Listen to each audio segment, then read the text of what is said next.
C'est le seul sommet. Vous avez des dirigeants des pays du monde entier qui se retrouvent pour discuter du climat. C'est un moment qui permet de faire monter la pression, de faire accoucher des négociations. Mais l'avenir des énergies fossiles, heureusement, ne se détermine pas seulement au COP. Camille Richir est journaliste au service économie et transition du quotidien La Croix. Fin 2023, elle s'est rendue à Dubaï, aux Émirats arabes unis, pour couvrir la COP28. Lors de cette conférence internationale, près de 200 pays ont cherché ensemble des réponses au changement climatique. Aujourd'hui, Camille Richir nous fait revivre ces 15 jours de négociations, rythmés par plusieurs coups de théâtre. Dans ce podcast, un journaliste de La Croix raconte les coulisses d'un reportage, d'une enquête ou d'une rencontre, ce qui s'est passé avant, comment il l'a vécu et comment l'histoire se poursuit. Vous écoutez l'envers du récit. Bonjour, je m'appelle Camille Richir, je travaille au journal La Croix, au service éco et transition, comme journaliste environnement. J'ai couvert la COP28 à Dubaï, aux Émirats arabes unis, pendant une quinzaine de jours. La COP, c'est l'abréviation en anglais de Conférence des parties, c'est-à-dire les 196 États et l'Union européenne qui ont signé ce qu'on appelle la Convention cadre des Nations unies sur le changement climatique. Et chaque année, ils se réunissent pour négocier et trouver un accord dans lequel ils se fixent des objectifs de lutte contre le changement climatique, de financement, de priorité, etc. Donc, ça a l'air très technique et institutionnel, mais en fait, c'est une expérience qui est très intense humainement. C'est-à-dire que pendant 2 semaines, vous avez des personnes venues du monde entier qui se réunissent pour parler climat. Il y a non seulement des négociateurs, des chefs d'État, mais vous avez aussi des représentants du monde économique, des jeunes activistes, des ONG, des chercheurs, des étudiants. Alors là, cette fois, le fait que la COP soit organisée à Dubaï, aux Émirats arabes unis, forcément, ça a beaucoup fait réagir. Ça paraît très paradoxal, mais en fait, c'est lié au processus de sélection des pays pour les COP. C'est-à-dire que pour des raisons d'équité, le pays d'accueil tourne chaque année entre 5 groupes régionaux. Donc là, ça devait être en Asie. Et en fait, les candidats se battent rarement au portillon parce que ça coûte très cher à organiser. Il y a plusieurs dizaines de milliers de personnes. Et il faut avoir les infrastructures pour accueillir un événement d'envergure mondiale. Et donc, finalement, le fait que ça tombe dans un pays du Golfe, c'était pas une première. Ce qui a été plus surprenant, c'est le choix du président de cette COP. C'est un homme qui s'appelle Sultan Al-Jaber, qui a 49 ans, qui est ministre de l'Industrie et qui est le patron de la compagnie pétrogazière des Émirats arabes unis. Et en fait, ce qui était intéressant, c'est que on avait du mal à savoir ce qu'allait se jouer. C'est-à-dire que d'un côté, il y avait certains qui disaient « mais c'est perdu d'avance, le conflit d'intérêts, il est trop grand et Sultan Al-Jaber va profiter de sa position pour influer en faveur des énergies fossiles ». Il y avait eu plusieurs enquêtes dans les médias britanniques qui montraient qu'il y avait une certaine porosité entre cette compagnie pétrogazière et l'organisation de la COP. Et puis en même temps, il y avait d'autres personnes qui disaient « c'est peut-être l'opportunité de parler aux autres pays producteurs de gaz et de pétrole qui bloquent souvent les négociations. Et peut-être que cette fois, on pourrait aboutir à un accord un peu ambitieux parce que les Émirats, ils avaient aussi intérêt à ce que la COP, elle réussisse. Il en allait leur crédibilité sur la scène internationale. » Et donc, on a commencé avec une espèce de suspense sur la façon dont allaient se dérouler ces négociations. Sans compter que, parce qu'il y avait justement cette personnalité d'Al-Jaber, parce que Dubaï, parce qu'aussi la société civile a fait pression, on a très vite compris que le sujet principal de cette COP, ça serait est-ce qu'on allait aboutir à un accord sur la sortie des énergies fossiles, le pétrole, le gaz, le charbon.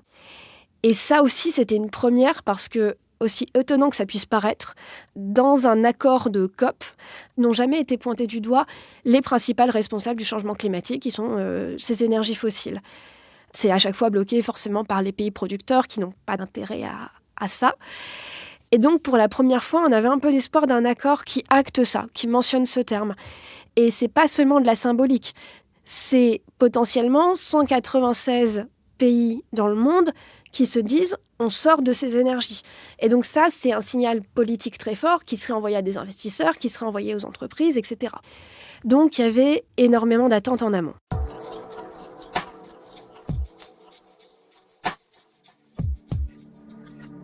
Évidemment, quand on est journaliste environnement, on se pose forcément la question de la nécessité de prendre l'avion pour aller à Dubaï. On se pose la question éthique de se rendre dans un pays où la liberté de la presse est inexistante, en dehors de la vitrine de la COP, bien sûr, où les défenseurs des droits de l'homme sont réprimés. Donc moi, je me suis posé la question à titre personnel. Et puis, j'ai décidé d'y aller parce qu'on savait que cette conférence climat-là allait être importante et que même si beaucoup de choses sont retransmises en ligne, il y a quand même une bonne partie des choses qui jouent sur place. Et ça vous permet d'avoir un accès aux négociateurs, à des experts du monde entier, parce que tous les experts climat sont là. Et puis aussi, vous faites des contacts, vous trouvez d'autres sujets qui peuvent vous servir pour le futur. Et ça peut vous permettre aussi d'avoir une couverture plus fine à la fois de la COP, mais aussi par la suite des autres sujets climat. Et donc, j'avais beau avoir fait ce choix en conscience, j'ai quand même ressenti un petit malaise quand je suis montée dans un Airbus A380 à 2 étages pour me rendre à Dubaï, que j'ai débarqué dans cette ville qui est absolument hors norme. Quand on couvre les sujets climat, on est un peu sidéré devant cette ville qui incarne un peu tout ce qu'il ne faut pas faire. C'est-à-dire que c'est une ville qui est construite pour la voiture, où c'est des 2x5 voies partout, il y a très peu de transports en commun, il y a des endroits où il n'y a même pas de trottoir, c'est-à-dire que vous êtes obligé de prendre la voiture pour aller d'un point à un autre. C'est des immenses buildings partout, il n'y a pratiquement pas de verdure en dehors des jardins de certains grands hôtels, sachant qu'il fait très chaud aussi.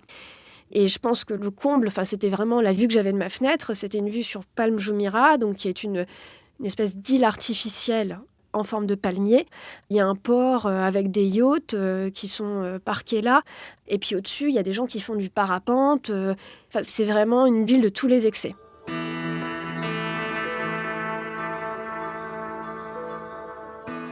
C'est pas seulement la ville elle-même qui était démesurée, mais la COP aussi l'était, le lieu qui accueillait la COP l'était.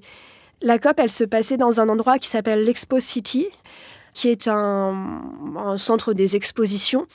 Pour y aller, vous prenez le métro et en fait, vous sortez pratiquement de la ville. C'est-à-dire qu'on arrive aux abords du désert, donc on voit la ville continuer de s'étendre. Et vous arrivez au bout de la ligne de métro. Et là, il y a cette espèce d'énorme centre des expositions qui est en plein air, qui est émaillé de plein de petits bâtiments qui abritent soit des salles de conférence, soit ce qu'on appelle les pavillons des pays. C'est-à-dire que chaque pays a un espace dans lequel il organise des conférences ou dans lequel il a des bureaux pour faire travailler ses négociateurs. Et puis, entre ces bâtiments, c'est une architecture assez futuriste, avec des palmiers, avec des ombrières immenses, des dômes. Il y a un dôme métallique sur plus de 100 mètres de diamètre. C'est assez déconcertant comme architecture. Et enfin, ce qui était très impressionnant, c'était le nombre de personnes accueillies. Il y avait 100 000 personnes accréditées. En comparaison, la COP 26 à Glasgow, il y avait 25 000 personnes. Dès le départ, on s'attendait à une COP un peu en dehors de la norme. Et en fait, dès le début, les Émiriens ont frappé très fort. D'habitude, il y a des temps un peu forts au début, quand il y a les chefs d'État qui sont présents, et puis à la fin, quand les négociations se tendent. Mais en général, il y a aussi pas mal de temps plus morts.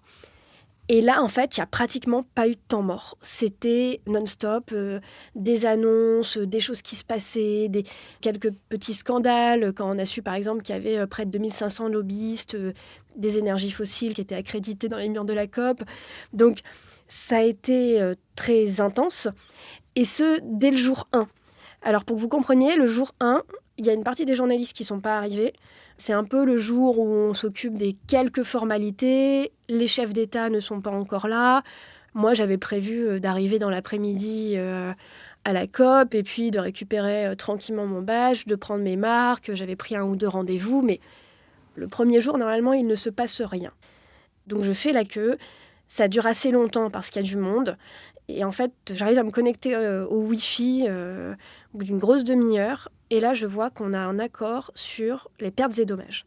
Alors, les pertes et dommages, c'est quelque chose qui n'est pas très connu du grand public, mais ça fait 20 ans que ça suscite des tensions entre les pays du Nord et les pays du Sud lors des COP.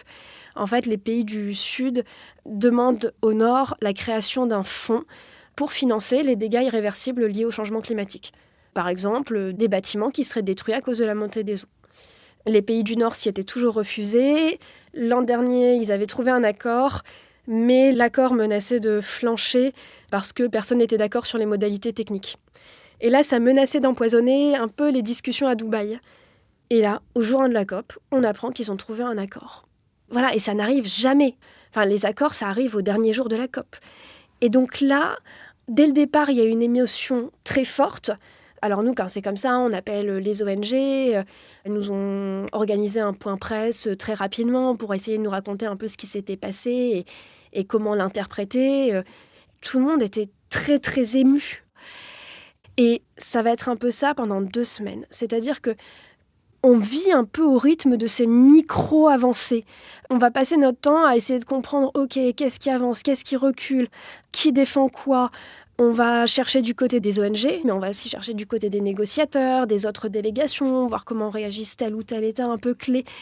Sur place, tout le monde est suspendu à ce genre d'accord ou alors à des formulations qui vont traduire une plus ou moins grande volonté politique. Par exemple, est-ce qu'on va parler de sortie des énergies fossiles ou réduction des énergies fossiles ? Et bien là-bas, ça devient un sujet central.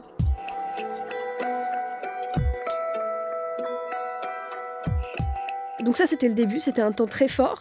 Et puis en dehors des négociations, voilà, j'ai dit, c'est le monde entier qui se réunit. Et on le voit très bien, c'est dans les files d'attente. C'est assez rigolo parce que qui que vous soyez, à l'exception des chefs d'État, bien sûr, vous faites la queue et vous attendez. Il y a énormément de personnes qui sont en tenue traditionnelle. C'est très joyeux. Il y a des gens qui font de la musique. Il y a des gens qui rigolent. Il y a des personnes qui travaillent aussi dans cette queue sur leur téléphone parce que parfois on attend 1, 2, 3 heures.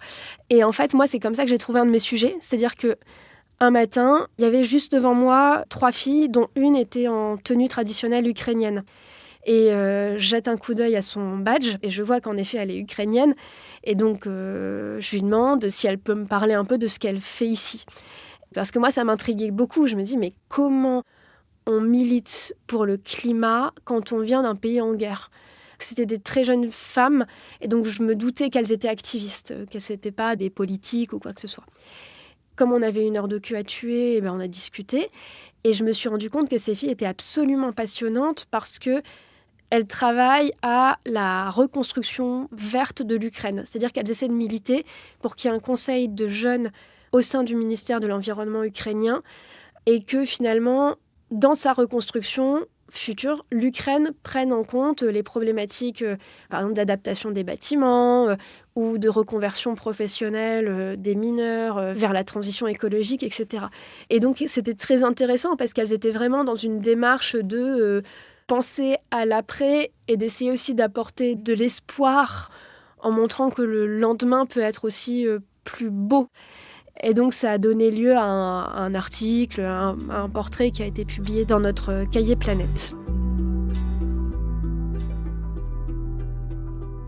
Et puis enfin, la fin des négociations, elle a été particulièrement tendue. C'est-à-dire que pendant les 2 semaines, on guettait à chaque version du texte comment étaient traitées les énergies fossiles. Alors au début, on avait une première version provisoire qui mentionnait une réduction ou une sortie des énergies fossiles parmi les options. Après, on a eu des formulations plus ou moins alambiquées, mais c'était toujours là. Et puis, à la veille ou à quelques jours de la fin prévue des négociations, ce qui se passe, c'est que la présidence émirienne devait prendre un peu en compte toutes les vues de chaque pays et puis proposer un document final qui serait potentiellement l'accord final sur lequel devraient se prononcer les États. Alors on attendait ce texte, on l'a attendu assez longtemps et on l'a eu à la veille de la fin de la COP. La COP devait se terminer le mardi et le lundi en fin de journée est publié le projet d'accord.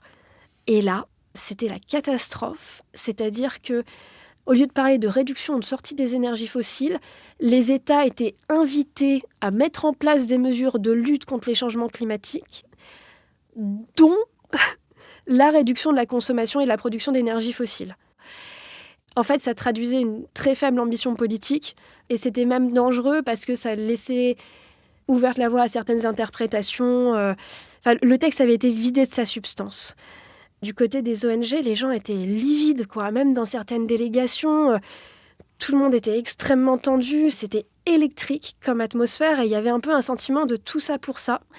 Et en fait, ce qui s'est passé, c'est que les négociateurs ont continué à négocier.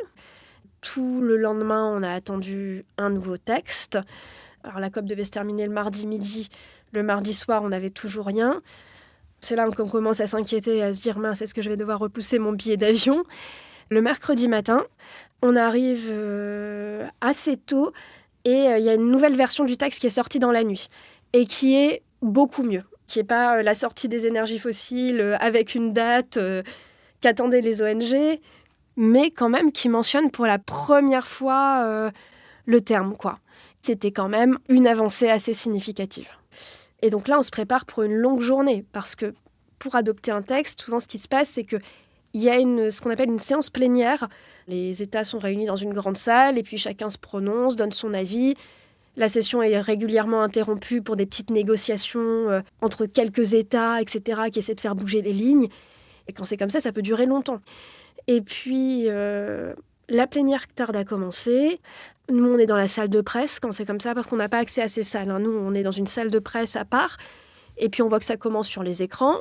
Je branche mon casque. Sultan Al-Jaber prend la parole. Et en fait, il annonce l'accord. C'est allé tellement vite. Moi, je me suis même pas rendu compte immédiatement qu'il venait bien d'annoncer un accord. Et puis après, il s'est levé et il s'est mis à applaudir. Donc là, c'était assez clair. Et en fait, c'était fini, quoi.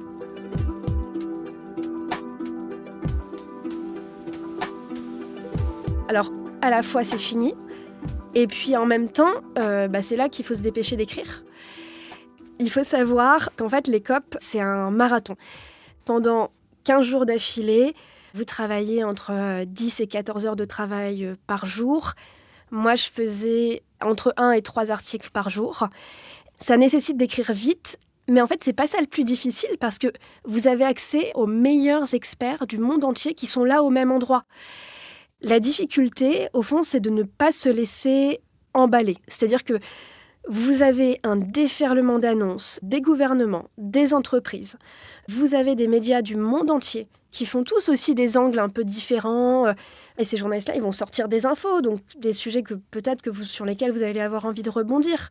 Et puis vous allez avoir des ONG qui vont sortir des rapports pratiquement tous les jours, qui sont aussi intéressants. Et donc, il faut quand même réussir à garder un peu la tête froide, toujours se demander qu'est-ce qui est intéressant pour le lecteur. Quand il y a des annonces qui sont faites, lesquelles sont importantes? Est-ce que j'ai suffisamment d'informations pour traiter le sujet? Ou alors est-ce que c'est juste un effet d'annonce et j'attends les précisions, quitte à traiter le sujet dans 3 jours? Voilà, on se demande toujours, est-ce qu'on met l'accent sur les négociations, des bisbilles entre pays, qui défend quoi? Ou alors est-ce qu'on fait des pas de côté pour raconter les histoires un peu plus humaines autour du climat? Et puis là, ça fait 3 ans que je couvre des COP. Comment on fait aussi pour continuer à raconter ces événements année après année, sans lasser?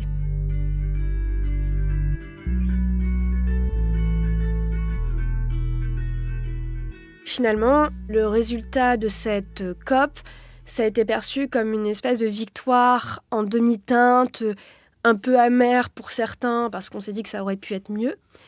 Et c'est intéressant parce que pour mon papier de fin de COP, j'ai interrogé le sociologue Stéphane Écoute, qui avait fait sa thèse sur la gouvernance climat mondiale. Il me disait que, en fait, ce sentiment de déception à la fin des COP, il est normal. C'est jamais à la hauteur de ce qu'on voudrait. Les médias en parlent, la société civile, les ONG mettent énormément la pression parce qu'elles ont un intérêt à ce qu'il y ait un accord ambitieux. Donc, elles mobilisent beaucoup, il y a énormément d'attention. Et donc forcément, à la fin, le résultat, il est toujours un peu moins bien que ce qu'on aurait espéré. Et c'est aussi peut-être parce qu'on attend beaucoup plus des COP que ce qu'elles peuvent vraiment. C'est pas à la COP qu'on va décider, nous Français, par exemple, de faire notre transition vers la voiture électrique, par exemple. C'est un moment qui permet de faire monter la pression, de faire accoucher des négociations. C'est le seul sommet. Vous avez des dirigeants des pays du monde entier qui se retrouvent parfois dans des mêmes salles pour discuter du climat. Mais l'avenir des énergies fossiles, heureusement, ne se détermine pas seulement au COP. Donc ce sentiment de déception, il est normal, et c'est aussi parce que en fait, les conséquences des COP, elles sont souvent très diffuses. C'est difficile à saisir. Ça vient participer à une pression qui accompagne aussi les dynamiques économiques, les législations qui sont prises par certains pays, etc. Donc c'est intéressant parce que quand vous rentrez de cet endroit qui est un peu fou quand même, vous avez vécu quelque chose de très intense humainement. Et puis, quand vous rentrez, on voit que ça n'intéresse pas énormément les foules.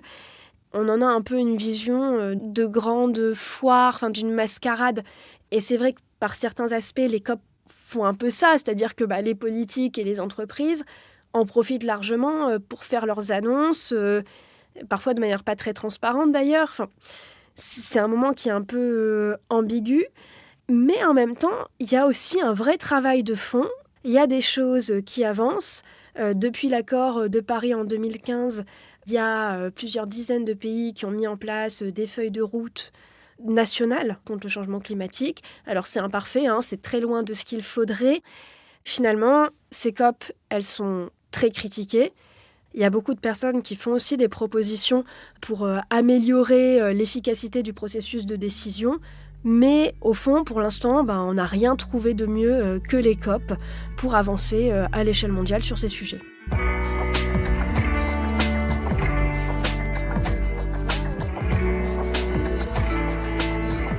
Vous venez d'écouter un épisode de L'Envers du récit. N'hésitez pas à le partager et à vous abonner à notre podcast. Les analyses et les chroniques de Camille Richir sur la COP28 sont à lire sur le site et l'appli La Croix.